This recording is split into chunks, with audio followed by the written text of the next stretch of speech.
Some of you may have seen an article in the Telegraph recently written by the UN humanitarian chief and former UK civil servant Mark Lowcock. He said that there are dozens of places in the world that are on the brink and that poorer countries are at risk of getting stuck in the COVID crisis until at least 2023. It's a sobering read, and we'll put a link to that article into the chat box. So with all that, it's really important for organizations like Results and for people like all of you that are on this call to continue to speak out in favor of a global approach and not an inwards looking nationalism, so that we can make that build back better mantra a bit more real, helping countries develop more resilient health systems, get their children back in schools, rebuild their economies so that people can earn a decent living. And to be clear, we believe that the recovery from the COVID pandemic isn't about going back to the unfair world that we were in before. There's never been a more compelling moment to think about the inequality that makes the pandemic so much more deadly for people living on the margins than for people with comparatively greater wealth and security. We need a post-COVID world to be more equal. And this isn't only about equal access to vaccines, but also to diagnosis and treatment, to a wider range of health services, to a healthy diet, to an education system and other social services that we in the UK often take for granted. That's the world we want to see. And the consequences of us not being there yet have been made deadly clear by this pandemic. Unfortunately, on an even more dismal note, we look to America. Just last week, I know many of us will have been horrified by the deadly attacks that took place during the storming of the US Capitol. While most Trump supporters expressed their political views peacefully during the November election, there has clearly been a deliberate process of mobilizing a far-right, fascist, and racist movement that we've not seen in the world in quite this way and at this scale for many decades. Results and organizations like us place our faith in politics.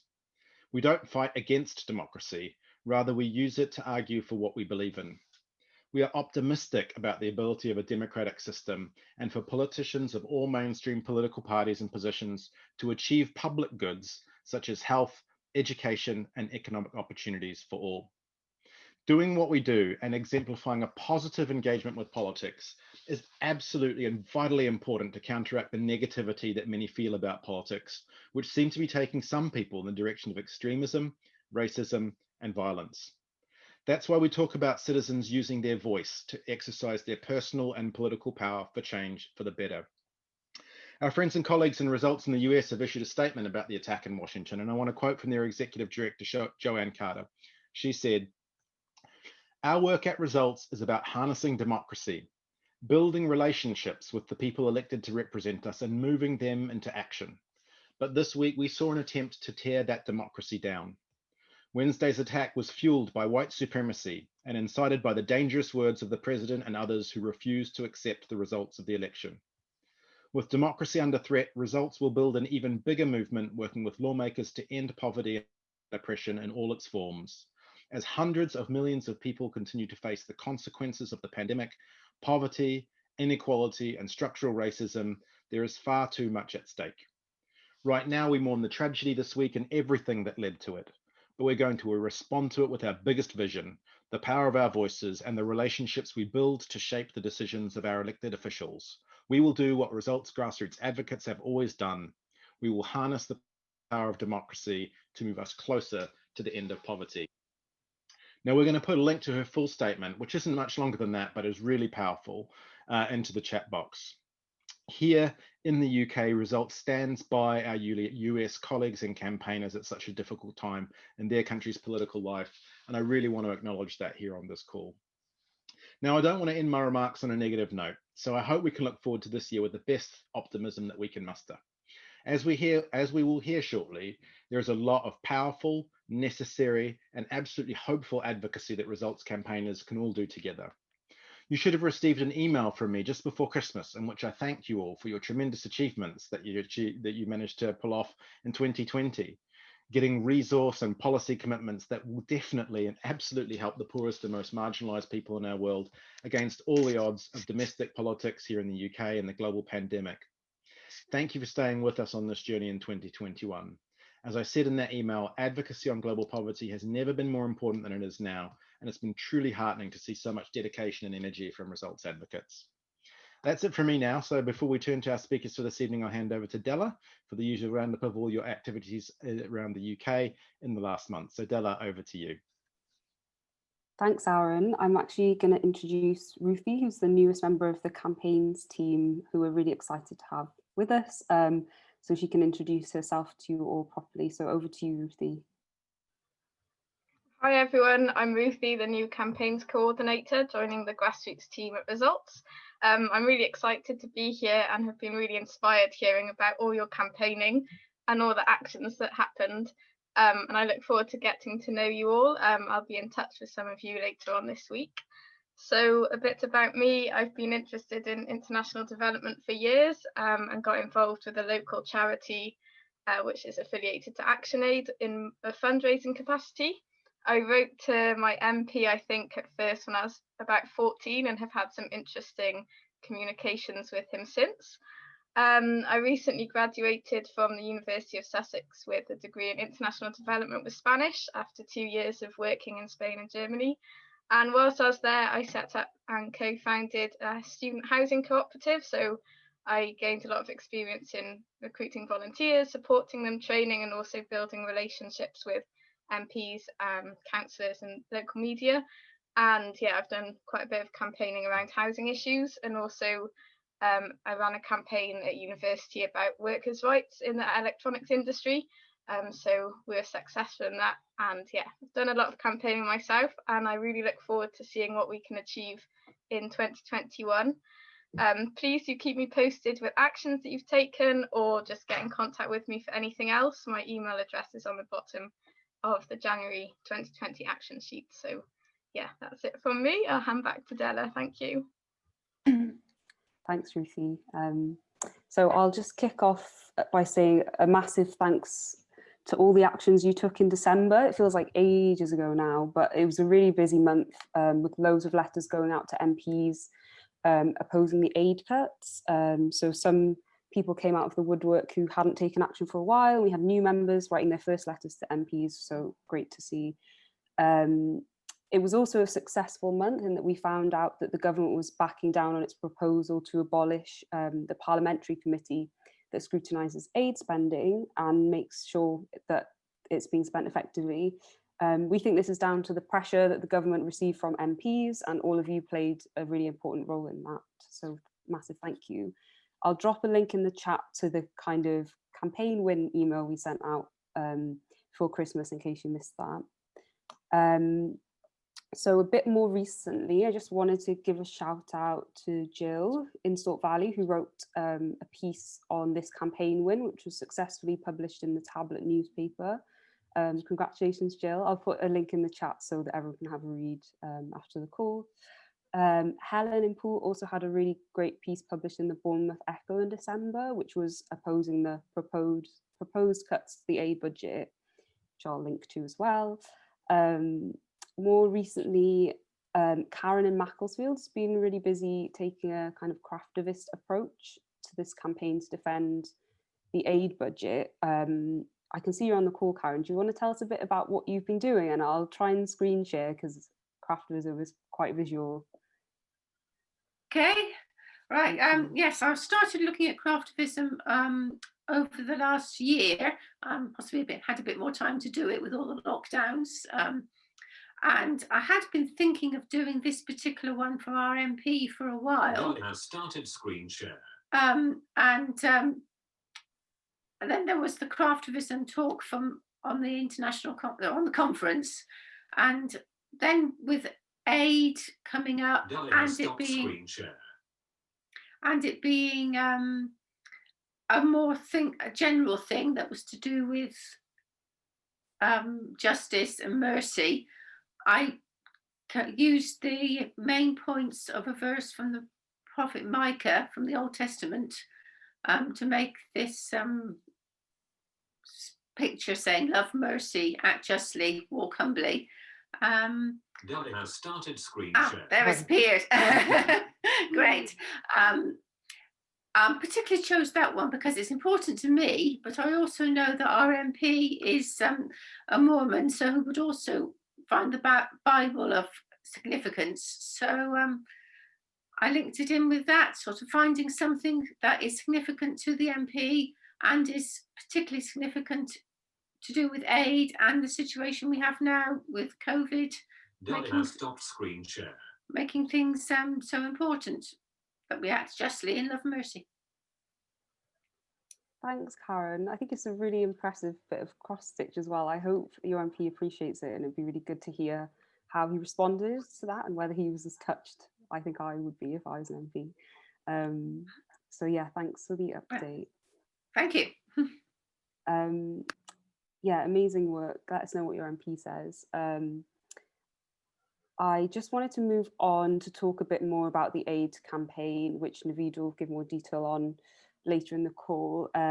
Just to give you a heads up, though, we're working with a coalition of organisations like Save the Children and Action Aid and others, and we are going to be running a kind of joint training event with them, likely in February, but we don't have an exact date yet, which will hopefully be able to mobilise campaigners to speak to their MP about the upcoming vote. And yeah, basically there's going to be an opportunity if any of you want to help to run those kind of trainings and would be interested in that opportunity, just get in touch with me or Ruthie. We'll have more information as the plan develops, but just to put feelers out really, let us know if that sounds like something of interest. I wanted to finish by saying good luck with your planning meetings that some of you will be having in your groups this month. There isn't a one right way to do it, so we'd very much like to hear how they went, and yeah, give us some feedback on the process, and whether you agreed on anything significant in your meetings. So I think the plan is for group leaders to report back to us on how they went. And maybe we can hear a bit more in the next call as well, on how those meetings went. We're also planning to roll out a survey to the whole network over the next couple of weeks. So do keep an eye out for that in the next newsletter. The point is for us to hear from new and experienced campaigners on how we do things at Results, how we might be able to better support you. So we'd just really appreciate everyone taking a few minutes to fill that in once it's ready. Yeah, that's all from me. I'll hand back to you, Aaron. Thanks, Della. That's one of my favourite parts of the call. So let's jump on to the topic of tonight's call. It's to get an overview of some of the issues we think we're most likely to need to create public pressure around this year, 2021. As we've often done around this time of year, we've got more than one speaker. In fact, tonight you are blessed with abundance, and we have 4 members of the Results staff who are going to be talking to you a bit more and briefly, but also in depth, to outline what all the issues are. These are education, nutrition, vaccinations, and big picture UK aid. And of course, all these issues are, as you would expect, complicated by the global presence of the COVID-19 pandemic. We're going to kick off each topic with a pre-prepared question, and then we're going to open the floor to you to ask anything that you want about these issues, and our team of experts will do their very best to answer them. I have been looking, and I think we have everyone. Yes, we do. We have everyone, which is wonderful. So let me introduce them. We have, first of all, Kaleem Luthra. He is our Parliamentary Advocacy Coordinator, and amongst other things, he coordinates our work on global education. We have Mathilde Chiesa, who's our Policy Advocacy Officer on nutrition. Harry Rogers, our Parliamentary Advocacy Officer on child health, who's working on vaccinations, amongst a number of other things. And we have Naveed Chaudhri, the head of campaigns, who most of you know from these calls already. So a big welcome to the 4 of you. Thanks for joining us this evening. Because we're all amongst family, I think we're going to jump straight into our usual few prearranged questions before we open it up to the floor. And when we get to those questions that are coming from the floor, we'll do it the way we always do, which is that if you'd like to put a question into the chat box, you can go ahead and do that. That's a great place to put it. For those of you that are on the telephones and can't see the chat box, quickly grab a pen. I'm going to give you a number that you can text into. You can text questions into 0777 56 11178. That's 0777 56 11178. And we'll also do the old unmute and yell for people from whom either of which those are not options. But first, let's go over to our pre-prepared questions. The first one is going to come from Oxford, and I do believe it's directed to Kaleem. Hi everybody, I'm Kaleem and I've met a few of you before, but if I haven't, hi. It's been great to hear about all the work you've been doing, really impressive. I think Della's got some slides which I was going to base my answer to the question from. So Della, if you wouldn't mind sharing your screen. I think we have to have the question first, no? Yeah. So the question is around the significance of the UK hosting GPE. Why is it important? What is GPE replenishment, and what else is coming up in 2021 in relation to global education? So if we could move on to the first slide, please, Della.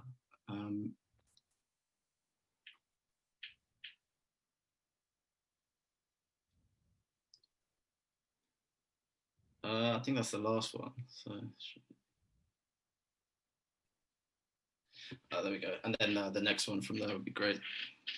Okay, great, thanks. So first off, I thought I'd just touch on what we call the global learning crisis, which is basically the state of affairs at the moment around the world in relation to global education. So as we know from the UK, COVID-19 has caused huge education disruption over the last year. There are over 1 billion learners out of school at the height of the pandemic, which is around 90% of all children and young people. And sadly, it's estimated that there will be an additional 30 million children that won't return to school post-pandemic, with girls and disabled children estimated to be disproportionately affected. And even before the pandemic, there was a huge funding crisis for education. There was already an estimated shortfall of around $39 billion a year in funding for education. And we know that at least 1 in 4 countries don't meet or do not spend 4% of their GDP on education, which is a benchmark for achieving SDG 4, which is Sustainable Development Goal 4, which is aimed at achieving inclusive and equitable quality education. And we also know, as Aaron touched upon earlier, that lower income countries are expected to sort of disproportionately suffer the economic effects of COVID-19 for many years ahead. So this means that ultimately there's likely to be less money available for domestic education spending. So ultimately that means that funding GPE has never been more important than now. And if Della, if you could move on to the next slide. But I thought I'd just start off by saying, what is the Global Partnership for Education? Well, it's a global education multilateral, similar in a sense to the Global Fund or Gavi, and a multilateral, for those that aren't aware, is an organization that works internationally and is funded by multiple different governments. So GPE has 20 donor countries, the UK is one of them, and it works in partnership with around 70 low-income countries with the intention of transforming education systems and improving access to quality education. It's different to Education Cannot Wait, which some of you may be familiar with. Education Cannot Wait is a smaller multilateral. It works in emergencies and protracted crises and works directly with NGOs on the ground. GPE's model works directly with governments in low-income countries to develop and support their education systems by providing funding, but also providing policy advice and support. And so what is GPE replenishment? Well, it's the main way that the GPE model is funded. The previous replenishment was in 2018 and was for the following 3 years, which takes us up to this year, 2021. And the next replenishment will be for the following 5 years. So it's really going to be crucial for education systems' long-term recovery from COVID-19 and the impacts of the pandemic. And donors like the UK are expected to make financial pledges to support GPE, but low-income partner countries are also expected to make statements and pledges in support of domestic education spending and policy priorities in relation to their education spending and programming. If you could go to the next slide, please, Della. So what happened in 2018? That was the last GPE replenishment, which resulted in a lot of work around, and some of you may remember campaigning around that in 2018. Ultimately, it was a bit disappointing in the end. The UK asked that we wanted the UK to pledge was £350 million, and they ended up giving 225. So quite a way off what we were hoping for, but the UK was still the largest individual donor of all the countries that donated. Next slide, please, Della. So what's the target for 2021? Overall, for the target for GP replenishment is $5 billion or 3.5 million £3.5 billion, pounds. And the impact of that is expected to be vast. It's estimated that if we reach that target, it will mean that 88 million more children will be in school, including 46 million more girls. And it will estimate that it will ultimately lift 18 million people out of poverty. So that's the real kind of impact of what these grand big figures could actually have. And we're still in talks with the FCDO and the UK government in negotiating on what we want the ask for the UK to be, but we're hoping to have that finalised in the next week or so, or two. And we're hoping for a big increase on 2018. And that's largely based on increased expectations of the UK. A lot of this is based on the fact that the UK is co-hosting. So usually when the UK co-hosts, and it's co-hosting alongside Kenya, usually the co-host is expected to have a big increase on their previous pledges to GPE. The other reason for a big expectation for a big pledge is the fact that it's over 5 years rather than 3, as it was last time. And of course, as I touched on earlier, the need has never been greater. So the impact of COVID has been devastating for progress against SDG 4. So really, we need to step up the scale of support to address the funding crisis in global education. And we're potentially hoping for an earlier pledge from the UK, where we may find out a little bit earlier on, potentially at the G7. And I'll just touch on some of the other key moments in 2021, and G7 is one of those. So Adela, if you wouldn't mind switching slides, please. So in addition to, so the first kind of key moment is the one I touched upon, GP replenishment, which is going to be called the Global Education Summit. So if you hear that, that's what it's referring to. As I said, the UK is a co-host. It might be online, it might be in person, we're not sure yet, but that's expected to be around July next year. Ahead of that, we've got the G7, and that's, you can see the flags on the slides there. Those are the countries that are part of the G7.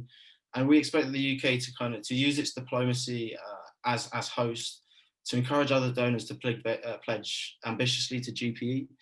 And we expect, Boris to be picking up the phone to other world leaders. And we know that's worked really well in the past with the likes of Emmanuel Macron in France and David Cameron previously.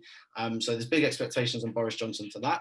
But there's also behind the scenes diplomacy that the FCDO will be doing, and civil servants, and also civil society organisations that will be involved in at the G7. And just a couple final points. The G7 is also a great opportunity for policy exchange and action on global education. And we know that every time there's a G7, the leader of the host country has an opportunity to put forward several issues. And that's a kind of benefit of hosting. And we know that girls' education is going to be one of those. So a big opportunity for us to influence policy making and exchange amongst G7 countries there. And then finally, the COP26 conference in November, which is a chance for global action on climate-induced disruption to education, but also for the UK to lead in demonstrating how education is crucial to the global climate response and building climate resilience. And I'll leave it there because I know we're on a tight time schedule, but I'm happy to answer any questions after. Thanks, Kaleem. And that's a really comprehensive overview of what's going to be a very busy year for education. We are actually going to go off to, without further ado, we're going to take questions at the end. We're actually going to jump up to Linlithgow, where they can ask the second question to Mathilde. So Linlithgow, are you ready? Do we have you? Yes, Aaron. Hi there. Hi, everyone. Okay. Question is, the UK's funding commitment for nutrition ended in December 2020. Does this actually mean the programs are all closing? Hi, can you hear me very well? Yeah. Okay, good, because my Wi-Fi sometimes isn't sure, thanks. So yes, unfortunately, at the end of last year, the UK government didn't make a financial pledge for nutrition or a commitment to pledge at the end of this year at the coming Nutrition for Growth Summit. So it means that there is no cliff edge in FCDO's nutrition commitment this year. But this does not mean that nutrition programs are closing and that there will be no money at all for nutrition. No, because nutrition programs already committed will continue to run. And it's important to understand that UK money also contributes to nutrition programs funded by other sources. For example, those who have been at the meeting with Abigail Perry last October with FCDO will perhaps remember that she mentioned an ongoing partnership with UNICEF. It was about a program ensuring that nutrition services are properly integrated into essential healthcare in the context of COVID-19 emergency. So we know that some programs are still running. However, this cliff edge means that there is likely to be a significant dip in nutrition financing, which will diminish the possibility of developing new programs for nutrition or enhancing those already running.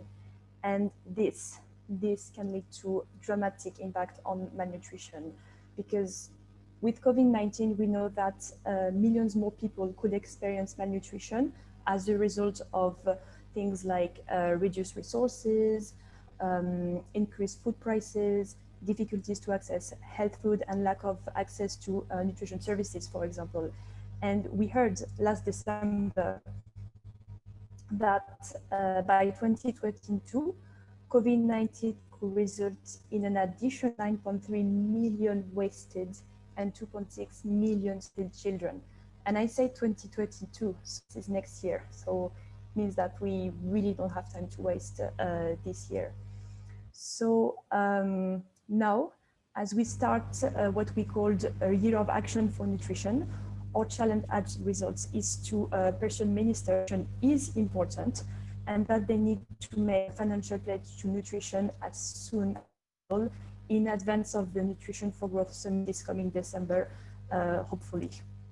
Because without spending targets or a commitment to reach a certain number of people with nutrition interventions, it is very unlikely that nutrition will be prioritized by ministers when making spending decisions.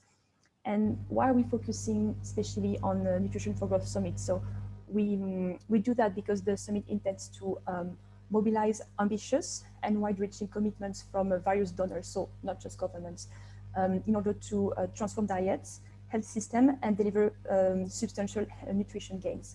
And Nutrition for Growth provides a comprehensive framework for commitments, as these commitments will correspond to a specific principle. I'm thinking about, for example, they must be rights-based, they must be cost-effective, they must be transparent about intention and impact. So, and all donors, they are held accountable for their commitments made at the Nutrition for Growth Summit. So basically what we are asking to governments, we're asking them to pledge to N4G as soon as possible. And more specifically, we are asking them to commit to reach at least 50 million women and children with nutrition programs, and at least 120 million pounds per year on ODA that directly targets the reduction of malnutrition. So yeah, this is the direction of our nutrition advocacy for this year. So yeah, thank you for your attention, and we are looking forward to working with you all on this project. Thank you. Thanks, Mathilde. That's great. Again, a great overview of what is going to be a big year of campaigning on nutrition. There is a lot at stake there, and COVID has only made that a lot worse. We're now going to go down to the South Coast to Pool, who has a question for Harry. Pool, do we have you on the line? Yes, hello. In 2020, the UK agreed to fund vaccination programmes for the next 5 years. What do we need to do this year to ensure that all children get the essential vaccinations they need? Yeah, thanks very much. That's a great question. So I'm Harry. I'm Parliamentary Advocacy Officer for Child Health. In that role, I also coordinate the all-party parliamentary group on vaccinations for all. And we can sort of provide a bit more information about APPGs in the chat box for those who don't know. And I think it's important to start with a bit of context. I think 2020 and the COVID pandemic and its relationship to immunisation and child health has been sort of staggeringly complex and multifaceted. You know, we've got issues around like vaccine misinformation and disinformation. And for those of you who aren't aware, the crucial difference between misinformation and disinformation is the intent. So disinformation is spread by people who intend to spread false information. You know, the huge R&D effort to produce vaccines for COVID to inoculate us against COVID-19. We've got the impact on health systems and infrastructures being overwhelmed. And as we're witnessing at the moment here in the UK, like a strong health system is crucial for the effective rollout of a vaccine, even if a vaccine has been developed and you've got sufficient numbers to immunize the population. Massive changes to health-seeking health-seeking behaviour. You know, one of the most common times someone interacts with the health system is when they get their immunizations, and due to the due to lockdowns and people's sort of fear about getting COVID, there's been massive changes to health-seeking behaviour. Door-to-door community organisers and immunisers have had to be prevented to sort of stop the spread of COVID-19, which has led to a sort of massive drop in routine immunisation uptake. And also there's been a massive diversion of resources and attention away from crucial parts of the immunisation programme. You know, the narrative has been dominated by the development of a COVID vaccine, and while that's important, there are other massive issues at stake. And huge numbers of children have been missed as a result of that. The WHO estimates that around 18 million children under the age of 1 have missed their routine immunizations, which is a staggering drop. And, you know, we exist in a world where, to be positive, we've never existed in a world where more children have been immunized against these potentially fatal diseases. And that massive amount of progress is at risk, and that's a real worry for us. So the question around where do we focus our advocacy is a really, really key one.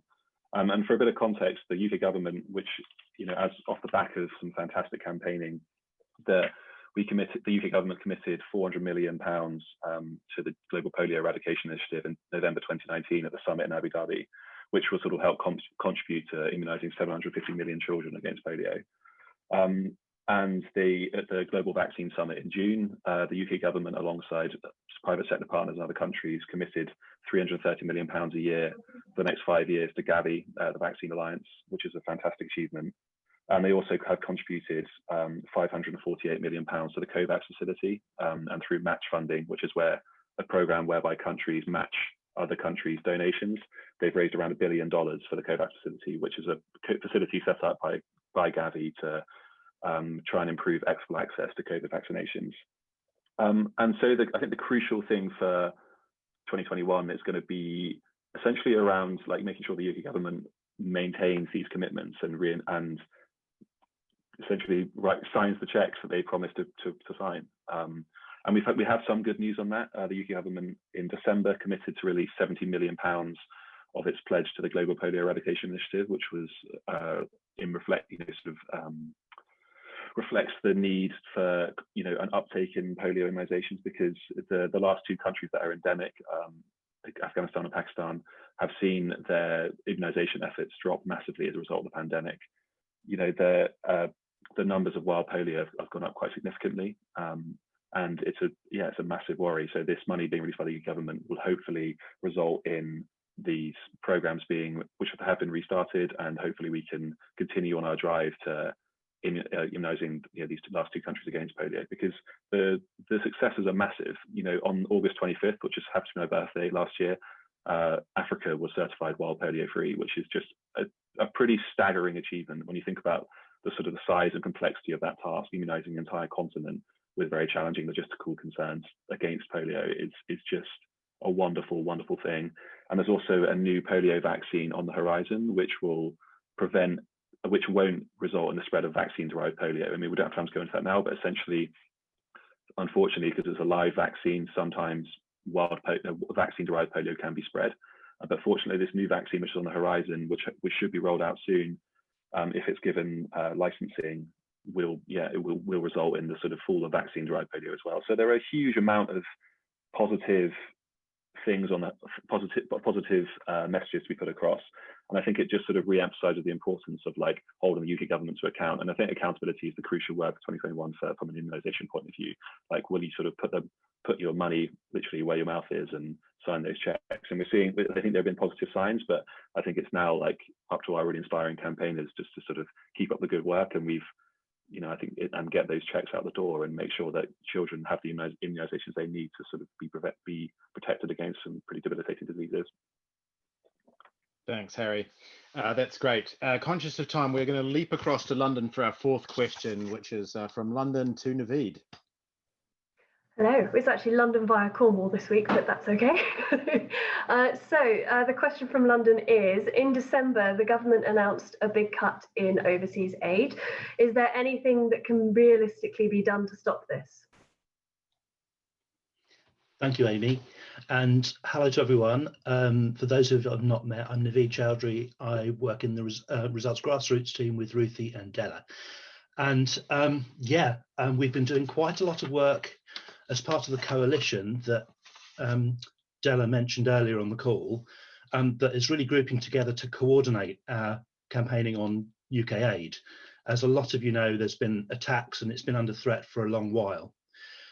So with that as the context for our campaigning, is there a chance to change their minds? Well, strongly yes, we believe. So some of you will have been on the call where we heard from a colleague from the One campaign just before Christmas. So he spent quite a lot of time as Adam Bailey from the One campaign, sort of explaining why we got together, how we think the campaign is going to work. I'll just sort of briefly recap for those of you who weren't sort of able to kind of hear his words, although we have got a recording of him up on our website. On the blog section, so you can sort of, if you want to find out more after I've spoken, go and listen to Adam's piece, because he says a lot more and a lot more compellingly, I think. So just to recap, it's a really significant cut that the government proposed just before Christmas. The Chancellor announced a cut from our 0.7% of gross national income to 0.5% being spent on UK aid. Now that doesn't sound huge. And in terms of our UK spending, it's absolutely minuscule. We'd never notice. But in terms of development spending, it's massive. That is approximately equivalent to £5 billion, or a cut of a third. So if you think a third cut off the amount that we spend on all the good work we do through, development programs, humanitarian response, and the other dangerous thing is at this point in time, we don't even know what's going to be cut. We can guess from the kind of priorities they've shared and the kind of messages that they've given, but worryingly, we're not hearing things like them prioritising things like nutrition in the remaining spend, as you've just heard from Mathilde. So, this is potentially even worse than the top line figures suggest.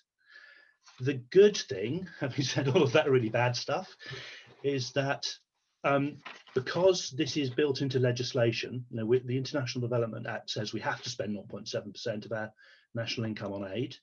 They have to legislate, so they have to introduce a bill into Parliament, and MPs will get to vote on that. Now, you might not expect it from some of the sort of the polling in the public and some of the sort of media messages, but actually amongst MPs, there's a lot more support from for aid than you might think, for a whole variety of reasons. I mean, some people think it's absolutely the right thing to do. They've got a development background. Some people, obviously think it's the morally right thing to do. Others think, well, we made a manifesto commitment, so we should stick to it. Others look at the amount of investment that the amount of good that's done in the world materially through kind of those investments that will benefit us in the UK as well as the countries that receive the aid. There's all sorts of reasons that you can imagine why different MPs might actually be not supporting the government line. Now, to specifically come to the question, why is there a chance that we're going to win?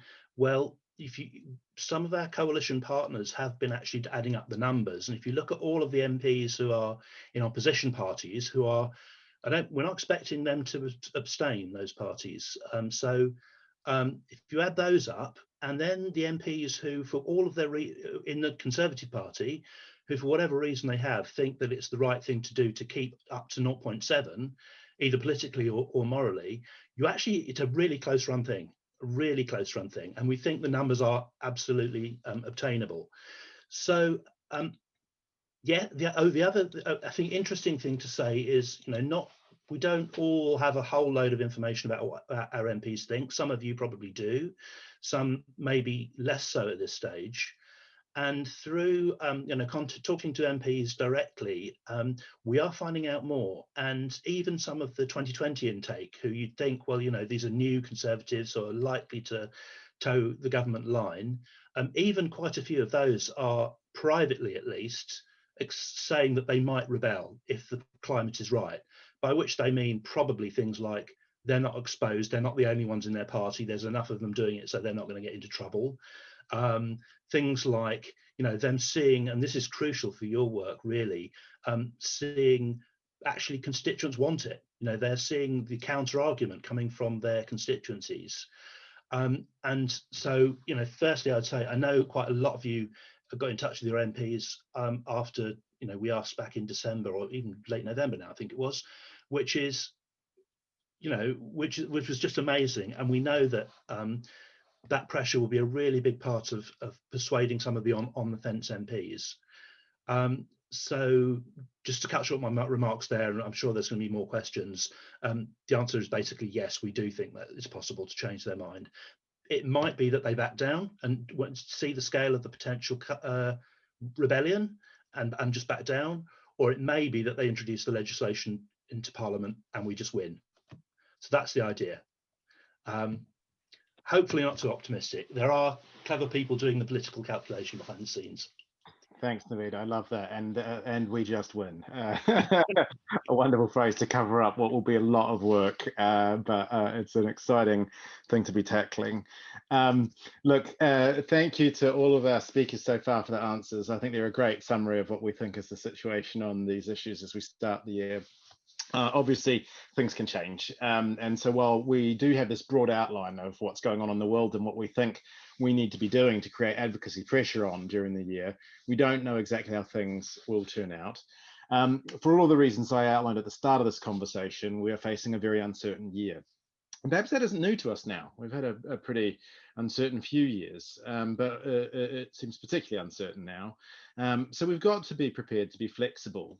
But this is where our model of sustained advocacy and relationship building with decision makers is just such an incredibly powerful way to work. And so, as always, each month we'll continue to send you an action request with our assessment of what we think the most important thing to use your advocacy power on is at that time. And I've said this many times before, but I'll say it again, especially for those of you who are newer to results, and hi to the two folks that joined and couldn't say hello at the start. I'm really glad to have you. We will always make sure that we ask you to take action only when we truly believe there's a chance that your actions are going to make a difference in the world. We promise not to waste your time. Now, that doesn't mean that we expect to win all these campaigns overnight. And as many of you that have been working on these issues for a while know, change can be incremental. Progress can unfortunately reverse.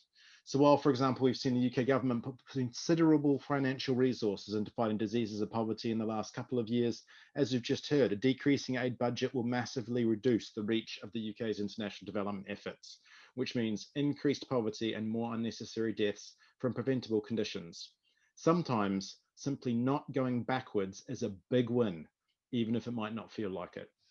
So let's get into the issues in a bit more depth over the next few minutes. Sorry, there's not so much time left, but we had so much to share. I'm going to open the floor to anyone who'd like to ask a question on any of these topics. I'm going to take a look in the chat box in just a second, so do stick some stuff in there. You can also text through the questions. Again, for those on the phones, the number 0777 56 11178. That's 0777 56. Wait, no, 0777 56 11178. Yeah, let's go over. Let's see some questions we've got in the chat. And there's a couple there that I think are quite applicable to Naveed. You can probably see them, Naveed, but they're from both Jill and from Ricky and Karen around point 7. Jill wants to know if it's possible that if there might be a free vote on the UK aid cut. In other words, people not whipped to vote along party lines and MPs able to vote according to their conscience.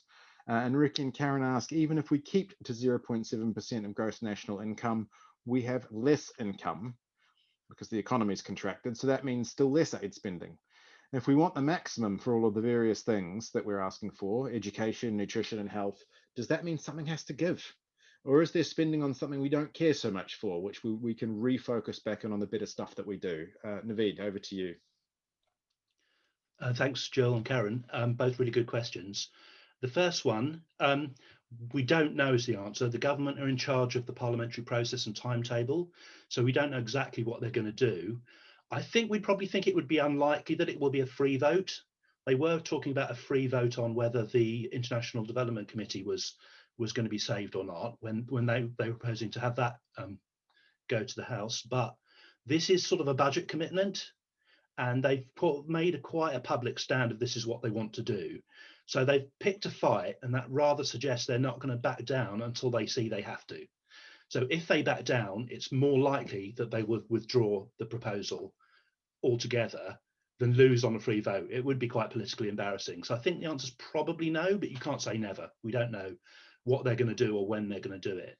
And just as an aside there, we think that it's likely that they'll introduce the legislation after the February parliamentary recess. Now, they haven't announced the dates of those, but it's usually around half-term time. So it could, we're thinking end of February right through to potentially beginning of April, they could start to announce this process. So really, we're telling you about this early enough so that we can kind of think about it and prepare. And Della's also already mentioned some of the kind of the training and resources that we're going to be sharing you when we've got that, and that'll be really soon. So we'll really have stuff from the start of February. On the really, yeah, that difficult question about priorities, you're absolutely right, Karen. If we still keep to 0.7, that's still 2.4 billion pounds of cuts. There's still quite a lot of cuts. And yes, we think that direct spending on human development, things that are going to benefit people like health, like education, like nutrition, are the right things to prioritise. We know that the government doesn't entirely agree with us on that. And there's all sorts of these things to do with economic development and peace building and stability and democracy building, which are not bad things in themselves, but some of these are quite, you know, you still hear of, you know, aid going to India, which are some of these kinds of projects, and it's not really very transparent at all. Last month, I'm going to big up one again here because they've done a really smart piece of work. They talked about their real aid index, and I'm going to put a link to in the chat box to this, which I hope helps to answer the question about, you know, if we're going to put more money into education and nutrition, what do we spend less on? Well, they've identified, you know, this is not the only thing out there, but it's just a really clear one, which I hope you'll find helpful. They've identified some of these less transparent and less patently effective things that we spend our aid money on, or that we spend the taxpayers' money on. One have identified 1.5 billion pounds of spending that is patently or not there's no evidence base for it being effective at all or transparent where the money even goes. So that would go quite a long way to help answering your question, I think, Karen. But obviously, yes, we would need to prioritise, and then we're into essentially an argument about where the best things, what is the best uses of money, both kind of in terms of morally where the need is and kind of practically what we can do best, you know, what's the best return on every pound of taxpayers' money spent. Thanks, Naveed. And I think just to reiterate that, I mean, that's precisely why any campaign that we look at around 0.7 and generally in terms of our campaigning throughout the whole year, it's why we're bringing to you not just 0.7 to answer Push's question in the chat.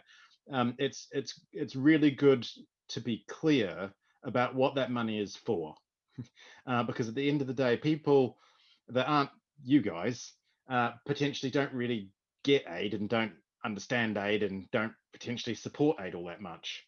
But nobody wants a kid to starve to death. Nobody wants a kid to struggle with a vaccine preventable disease. Everybody wants kids to get an education, as we've seen in the press in the UK. It's massively important to parents and children around the world. So for us, it's really about, you know, the both what we want to put money for and articulating that story, because that's really powerful and compelling, and will be a part, I think, of our narrative around why we need to protect 0.7 as we tackle that at the start of the year. I mean, of course, the best of all possible scenarios is that the government withdraws their proposal before it even hits the floor, and we don't need to do any campaigning on it publicly at all. But I don't think that's going to happen. We're going to have to put our shoulders to the wheel on that. Naveed's answered one of the other questions in the chat about do we have a list of wavering MPs. I think it's probably best if you focus mainly on your MP or on ones that you can particularly reach, and if you've got any questions around that, we can work with you in the office on those. We've got 6 minutes left. I just want to come back to open it up. If people, there's no more questions in the chat box that I've spotted. If I've missed one, please do unmute yourself and yell it out. We'll just pause for a second. If anybody has a question they'd like to ask verbally.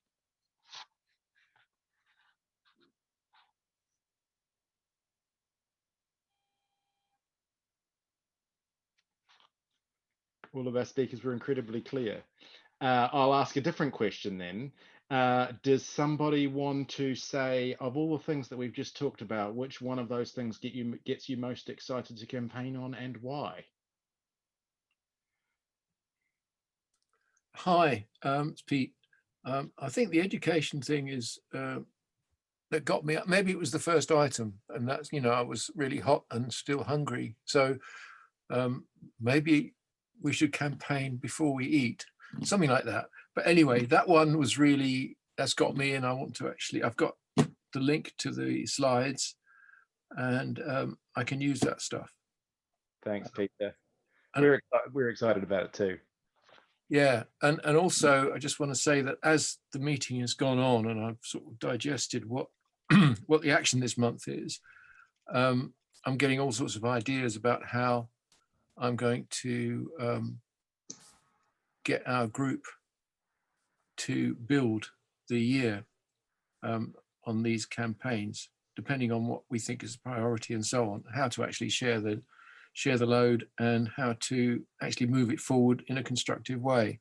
So it's very exciting conference call. Thanks very much. Thanks, Peter. Yeah, can I agree with what Peter just said? And hi everyone, Happy New Year. I mean, talking from sort of the London group perspective, I mean, Naveed, Della, Aaron, Ruthie, the more sort of information we can get on timeframes in terms of when you expect things to be happening in Parliament, the better, because if you know, being able to do sort of a major sort of parliamentary action sort of coordinating across lots of different London MPs is much better if we've got 8 weeks notice rather than 4.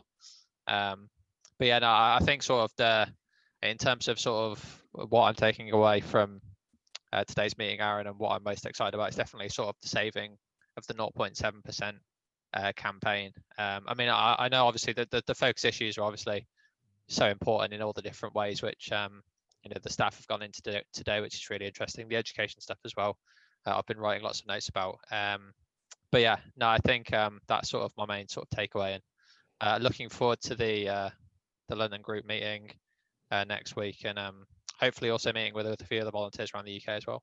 So it should be good. Thanks, Richard. Quite a few people. Can I just talk to Richard's question about the timetable? Yeah, go ahead. Yeah, Richard, I'm afraid it's probably likely to be more like 2 weeks than 8 weeks, just because the government's in control and they're not going to want to give away too much ground to help the opposition plan. So that's why we're sort of raising it now, and we'll be giving you kind of materials and resources to share in advance. But be ready to do things at relatively short notice if you can. I know that's easier said than done, but of course, yeah, we'll pass stuff on to you absolutely as soon as we know a timetable. Thanks, Naveed. I'm conscious that it's now 2 minutes to the top of the hour. Attica, Jamila, you've shared some comments in the chat. It's really great to hear your excitement, and certainly the inequity aspect of COVID vaccination globally is something that is worrying a lot of us. You know, equity is at the heart of so much of what Results does. It's a value we hold incredibly dear. So, you know, I think we're going to do some really powerful, well, hopefully really powerful work on that later this year. We've certainly got lots of plans too. So your excitement and enthusiasm for all of that is infectious. And I know it fuels us in the office, gets us out of bed and across the lounge to the dining room table to get on our emails. So I think I'm going to have to wrap up here. I know, Vicky, you've just put a quick chat, a quick thing in the chat. I will respond to that actually. I think that is definitely part of the overall strategy, Vicky. She asks, would it be useful to know if there are any key MPs where we don't currently have groups? We may be able to find friends around the country that could help. There will definitely be a sector-wide push to do exactly that. We will be gathering not just our own political intelligence, but political intelligence from allies across the sector to figure out exactly who we need to put the squeeze on, and we'll let you know once we know. Where are we? Right. So it's probably time for me to wrap everything up. On a cold January evening, I just want to say A massive thank you to you all for being on the call. A big thank you to all of our speakers for sharing their assessments of the issues that we're going to be focusing on during the year as well. As I said earlier, we're going to continue to have monthly conference calls in which we're going to drill down into these issues in depth each month. We'll have expert speakers for both from insider and outside results to join us. And of course, we may also work on some issues that we haven't discussed this evening if they come up and there's an opportunity to really move that agenda forward in a meaningful way. But like I said earlier, this is our best guess right now, given what we understand our political analysis and from where we are. So please do take this month's action. It isn't a direct advocacy action, but it's to plan your year, especially if you're a member of a results group, but also if you think you're a campaigner taking action on your own. It's really important to think about what you want to achieve, and also the issues that you're most interested in learning about, and think about the opportunities that you have for making change. It really matters if you can connect with something that gets you excited in this work. There's loads to do. Find the stuff that really speaks to you. Every campaign needs a plan. That has to be your plan. That can't be something that we think up here in the office. We can help provide the opportunities and some of the steer, but it really needs to be you guys that own that. And also, you know, one thing that COVID has taught us, that, you know, being a human being is about connection. It's about a relationship, and it's about being together. So it's really important to think about how your group is working together, and especially with the ongoing pandemic, how are you going to manage to keep doing that practically? How are you going to manage to keep being kind to each other and supporting each other, and just generally standing in solidarity as we deal with this work? So do have a look at this month's campaign materials, which include not only a summary of what you've heard this evening, but also some prompt questions, some links to help you run a planning session, put together your own campaign plan for the year. I hope you found this evening useful, and as always, Della, Naveed, and now also Ruthie are on the end of a phone line or an email, ready to give help and advice. And absolutely let them know if you've gotten into action. We will love that feedback. This month, we're asking group leaders to report back on how your planning session went, and that'll help us tailor our support throughout the year for you to make that better. And that's why we're also conducting the survey that Della mentioned, so please do watch out for that, which will come your way very soon. Next Grassroots conference call, mark your diaries. We go back to the first Tuesday of the month, and we will be doing that for the rest of the year. So that's Tuesday, the 2nd of February at the usual time of 8 p.m. Lastly, I'd like to thank you all once again for your continued commitment to taking action to address global poverty, to help overcome the issues we've been talking about this evening. I'm really looking forward to another year of advocacy with you all, and while we expect it to be another challenging year, we know that we can make a difference. Good night from me, and I hope you enjoy the rest of your evenings. Take care.